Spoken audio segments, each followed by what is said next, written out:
আসসালামু আলাইকুম। আমি নাদিরা খানম, সিনিয়র শিক্ষক, কুষ্টিয়া সরকারি বালিকা উচ্চ বিদ্যালয়।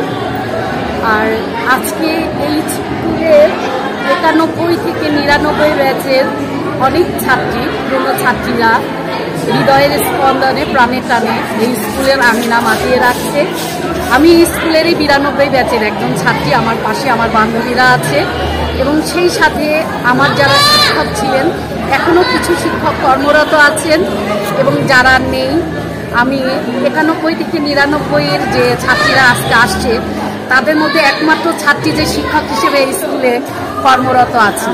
এটা আমার জন্য খুব আনন্দের। আমার কাজের জায়গায় আমি খুব স্যাটিসফ্যাকশনভাবে কাজ করি।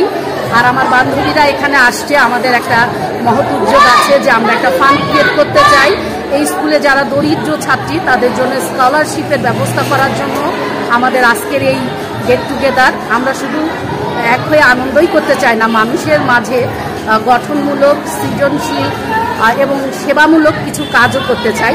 আল্লাহ যেন সেই তৌফিক আমাদের দান করেন, সবাই যেন সুস্থ দেহে সেই কাজগুলো এগিয়ে নিয়ে যেতে পারে।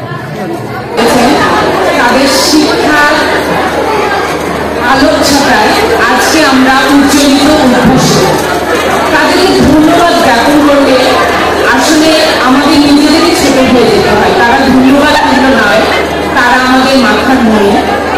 আমরা চাই তারা যুগে যুগে আমরা যাতে তাদের শিক্ষা এবং তাদের পথ দেখানো পথে পাথেয় করে চলতে পারি এবং আমাদের অগ্রজদের নির্দেশনায় আমাদের অনুজদের মাঝে সবকিছু যাতে আমরা সেভাবে বীজ রোপিত করে যেতে পারি।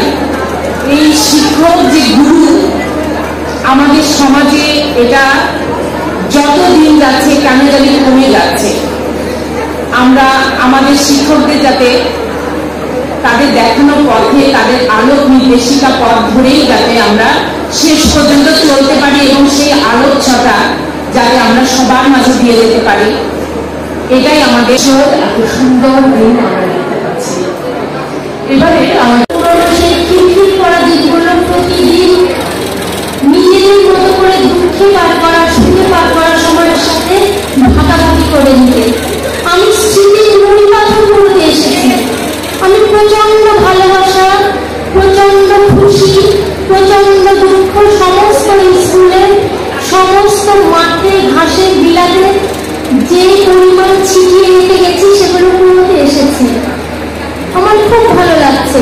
সিনিয়র আপুদের, জুনিয়রদের, আমার বান্ধবীদের, আমার স্যার আপাদের, আমার সবার পায়ে ধরে সালাম করতে ইচ্ছা করছে। এক কথায় আপনাদের আমার কি লাগছে আমি বলে বোঝাতে পারবো না।